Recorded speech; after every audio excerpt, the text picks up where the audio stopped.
46,200 power stations.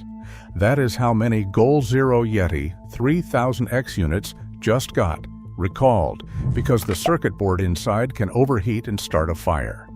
4 fires and burn reports later, and the brand that built its whole reputation on being the original name in portable power had to tell customers to stop using the exact thing they bought to keep their family safe during an outage. I am Cal Watts, 35 years wiring homes and installing backup systems, including calls at 2 in the morning when the cheap gear failed in the middle of a storm. The power station industry sells peace in a box, and a handful of brands are cutting corners on the one thing that actually matters, while the marketing team buries it under app features and a bright paint job. 7 brands and models I would not put in my own garage. 3 I would actually trust with my own family. Real recall numbers, real battery chemistry, no affiliate hype. Number 7 is probably sitting in your closet right now. So how do you actually tell the difference between a power station built to protect your family and one that just has a good marketing budget? First, let us clear up something that trips up even careful shoppers. A power bank you charge your phone with and a power station you run your refrigerator on are not the same product, even though a lot of the recall headlines online blur them together. Those pocket-sized brick recalls you have probably seen, including a large one from Anker, those are power banks sitting in a jacket pocket. Different battery, different job, different risk. What we are covering today are the bigger battery and inverter units, sometimes marketed as solar generators, sitting on a garage shelf or wired up next to a workbench, the ones you would actually lean on to keep the lights, the fridge, and a phone charger running through day 2 or 3 of an outage.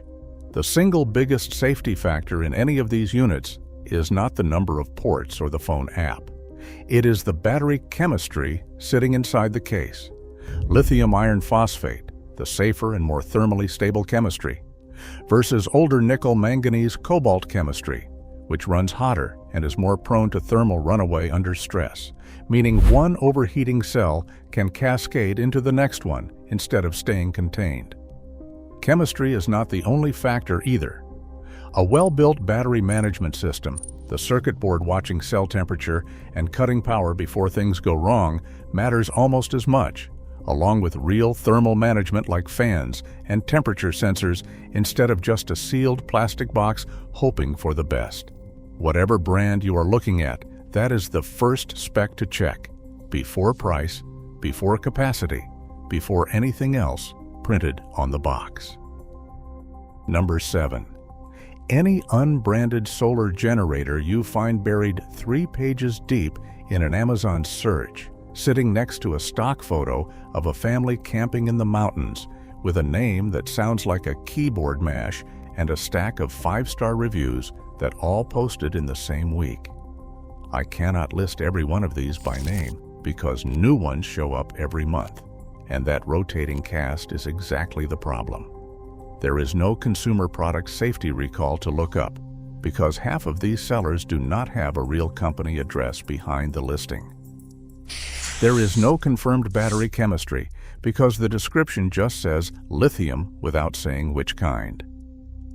There is no UL certification you can actually verify because there is no file number anywhere, just a badge that got dropped onto the product photo next to a picture of a suburban house with the lights on. And the wattage numbers on the box are often just as fictional. A $300 unit claiming an 8,000-watt peak surge is not being honest about what its own internal wiring can survive. The Consumer Product Safety Commission put out a formal warning on exactly this kind of seller, a brand called IUSS-NE, after 24 reports of fires and explosions and a manufacturer that would not even respond to federal investigators. We will come back to that one because it gets worse than a warning label. For now, the rule is simple. If you cannot find the maker in an actual recall database, and you cannot verify a real UL2743 listing, with a file number instead of a logo, walk away from the listing, no matter how good the price looks on the screen. Number 6. The older nickel chemistry generation of otherwise respected brands, including the original Jackery Explorer 300, 500, and 1000 models sold before the newer lithium iron phosphate lineup came out. This one trips people up because Jackery is a real company with a real track record, so shoppers assume every unit with that name on the case is equally solid. It is not. Those early Explorer units, the ones you might still find sitting on a garage workbench or listed secondhand at a yard sale, ran on nickel-manganese cobalt chemistry, the same family of battery that is more prone to thermal runaway and tops out around 500 to 1,000 charge cycles before it starts losing real capacity.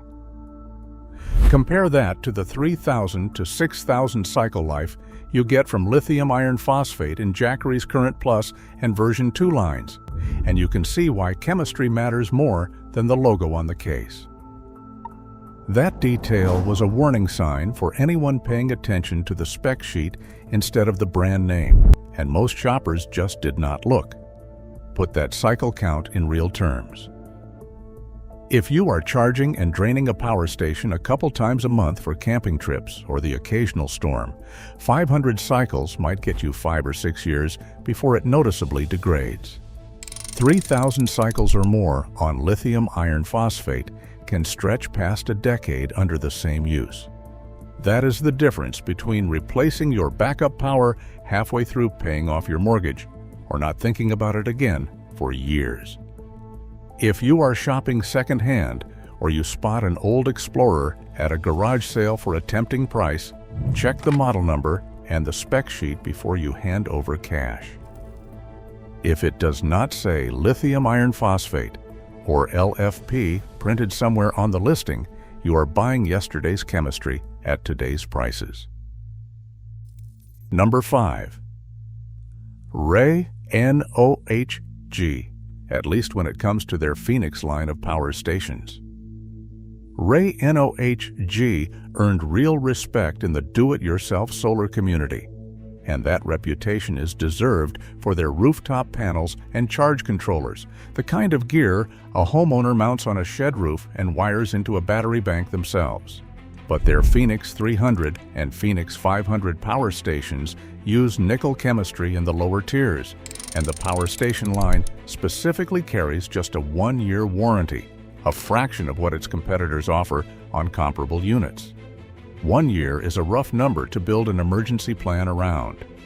If the whole point of this purchase is having something that works the day your power goes out 3 winters from now, a company backing its own unit for only 12 months is telling you something about how long they expect it to last, whether they mean to say that out loud or not. A great solar panel brand is not automatically a great power station brand, and this is exactly where that gap shows up.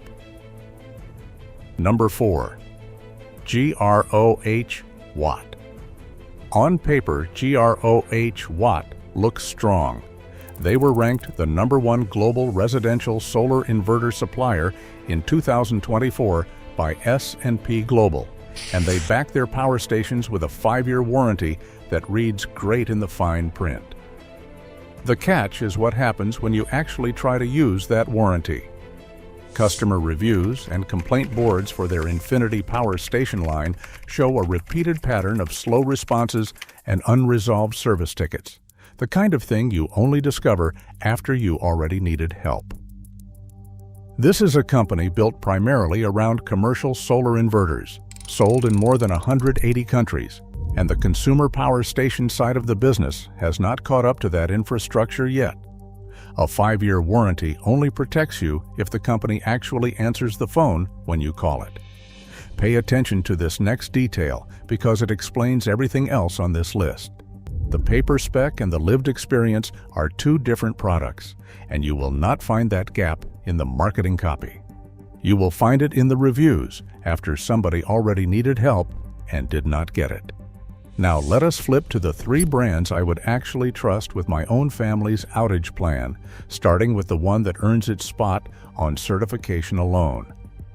Number 1 on my safe list, EcoFlow's Delta Pro 3. This is the only unit on either side of today's list with a confirmed whole unit UL9540 listing, not a cable certification, not a self-declared claim on a spec sheet, an actual file number you can look up yourself. It runs on lithium iron phosphate, holds around 4,000 watt-hours of capacity, and puts out between 3,600 and 4,000 watts continuous, enough to carry a fridge, a well pump, and a few lights through a multi-day outage. Street price typically runs somewhere in the $2,000 to $3,000 range, depending on the sale, which puts it well below what you would pay an installer for even a partial whole home system. Picture it parked in a garage next to a transfer switch, quietly holding a house together while the street outside is dark. EcoFlow is not spotless. Their smaller Delta Max 2000 did get recalled for an overheating risk, handled through a firmware update rather than a physical return, and their Better Business Bureau file shows a pattern of unanswered complaints. But on the specific question of independently verified certification, EcoFlow currently holds the strongest paperwork in the category, and that paperwork is worth something. Number 2 on my safe list, Jackery's current lithium iron phosphate lineup, specifically the Explorer 2000 Plus and the Explorer 2000 version 2. Yes, this is the same brand name that showed up at number 6 a few minutes ago, and that is exactly the point of this whole video. Chemistry and generation matter more than the logo. The current Plus and version 2 models run lithium iron phosphate, hold right around 2,000 watt-hours, and Jackery backs them with a 5-year warranty once you register the unit. Street pricing usually lands somewhere between $800 and $1,200, which puts a genuinely useful amount of backup capacity within reach of a normal household budget, instead of only the folks who can drop $3,000 or $4,000 at once. 12 years in business, millions of units sold, and real shelf space at Costco and Home Depot instead of a drop-shipped Amazon listing that could vanish next quarter. If you want a brand with a long track record sitting on current generation chemistry, just make sure the box says Plus or version 2 before you check out. If you are finding this helpful, hit subscribe. I cover home energy and backup power every week, breaking down what is actually reliable versus what just has a good ad budget behind it. All right, so here is my actual pick, the one I would buy with my own money for my own garage. Number 3 on my safe list, Anker Solix. Every unit in the Solix lineup runs lithium iron phosphate, and Anker backs the whole line with a 5-year warranty that does not require you to register anything or jump through hoops, with phone support staffed right here in the United States. That matters more than people realize, because a warranty is only as good as the company standing behind it 3 years from now. Anker Innovations is publicly traded, profitable, and pulled in roughly $4.4 billion in revenue last year, with their charging and energy storage division alone growing over 20% year over year. That is a company that is going to be around to answer your warranty claim in 2029, not just this year. The trade-off is real, and I am not going to hide it from you. Independent testing on their bigger F3800 unit, sitting on a garage floor plugged into a 240-volt outlet, measured it, pulling around 70 watts an hour just to stay powered on. Enough that a fully charged unit can drop by more than a day's worth of runtime before you ever plug in a single appliance. So do not expect miracle standby numbers if you leave it plugged in and forget about it for a week, and budget your outage math accordingly. Pricing on the big F3800 runs close to $2,000 on sale, while the smaller C1000 sits closer to $800. But for the combination of chemistry, warranty, and a company that is financially built to last, Solix is the one I would actually buy. So here is where things get serious again, because the final 3 brands on the avoid list are not obscure Amazon sellers you have never heard of. You have heard of at least 2 of them, and one of them is the same name we opened this video with. Number 3 on the avoid list, Goal Zero, the same brand from our opening number. That Yeti 3000X recall was not a one-time stumble. It is part of a pattern. Goal Zero recalled a fast-charging accessory in 2020, a charging cable in 2021, a cable again in 2025, and now the Yeti 3000X itself in 2026. 5 separate recall actions across their product history. To be fair, their newest generation Yeti units, the ones just now hitting store shelves, did earn a genuine, third-party verified UL 2743 listing, which is more than most of this list can say, so the newest hardware is a real step forward.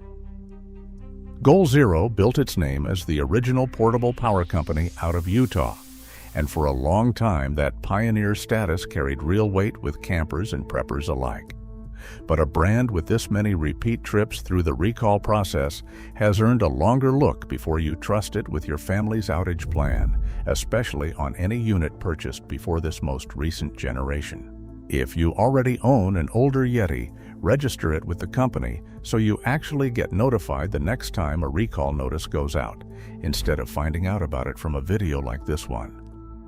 Number 2 on the avoid list, IUSS, the seller I mentioned earlier in this video. This is not a recall.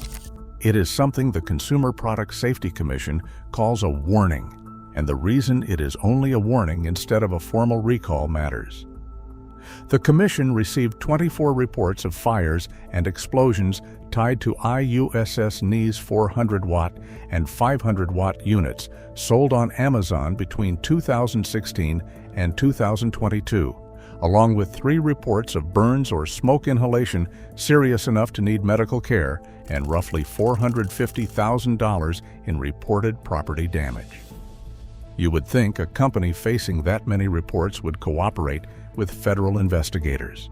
You'd think someone would have said something back. Nobody did.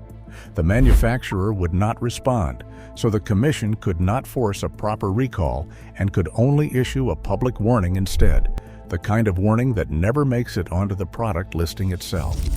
That accountability gap should worry you more than a normal recall, not less, because at least a recalled brand is still on the hook to fix it.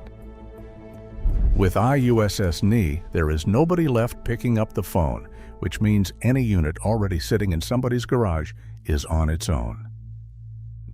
Number 1 on the avoid list, and the one that should end this conversation for good. The Halo 1000. This unit was imported by Zag and sold through home shopping outlets before it was pulled from the market entirely, roughly 5,700 units in total. The Consumer Product Safety Commission recall tied it to one confirmed death, a 79-year-old man in Bradenton, Florida, who died of smoke inhalation after his unit caught fire in his home in June of 2022, along with 4 additional fire reports and 2 more smoke inhalation cases, one involving burns. And somehow it gets worse. That recall did not go out until August of 2024, more than 2 years after that death. The Halo 1000 is discontinued now, so you are not going to accidentally buy one new off a store shelf today. But it belongs at the top of this list because it is the clearest reminder of what happens when a power station company treats safety testing as optional instead of essential. If you or anyone you know still has one sitting in a garage or a camper right now, stop using it today and check the recall listing for the return process. Here is the honest checklist, the same one I would use if I were standing in your garage right now walking you through your own unit. Check the battery chemistry first and make sure it says lithium iron phosphate, not just lithium. Look up the actual UL 2743 or UL 9540 listing with a real file number, not just a badge printed on the box. Confirm the warranty length and whether it requires registration, because 5 years with a phone number that gets answered beats 5 years on paper that goes nowhere when you actually call it. Ask about idle power draw before you buy, not after, because a unit that bleeds itself dry sitting in a closet will not be there for you on day 2 of an outage. Divide the price by the watt-hour capacity to compare units fairly, since a bigger number on the box does not always mean a better deal per dollar. And weigh whether the company is financially stable enough to still be answering that phone in 3 years, because a great warranty from a company that has folded does not protect anybody. None of these units replace a properly installed transfer switch if you ever plan to tie backup power into your home's wiring, and none of them should ever be charged or run somewhere without ventilation. That part still needs a licensed electrician and common sense. Full stop. I do not run affiliate links pushing you toward any one of these brands, and nothing on this list got picked because of a sponsorship. This is the same research I would want if it were my own money. None of this is about scaring you away from owning a power station. A good one is genuinely one of the smarter purchases a homeowner can make before storm season, cheaper than a whole home standby system and a lot more flexible for camping, job sites, or a garage workshop in between outages. It is about making sure the box you bring home is built to protect your family instead of just looking good doing it on a store shelf. If you already own one of the 7 names we talked about today, that does not automatically mean it is unsafe, especially with current generation chemistry, but it does mean you should go check the model number against the recall list and the chemistry spec before you count on it during the next outage. My picks stand. EcoFlow's Delta Pro 3 for the strongest verified certification, Jackery's current lithium iron phosphate lineup for the track record, and Anker Sochlex if it were my own money and my own garage. Check the chemistry, verify the certification, and buy from a company that will still be around to answer the phone when the power actually goes out.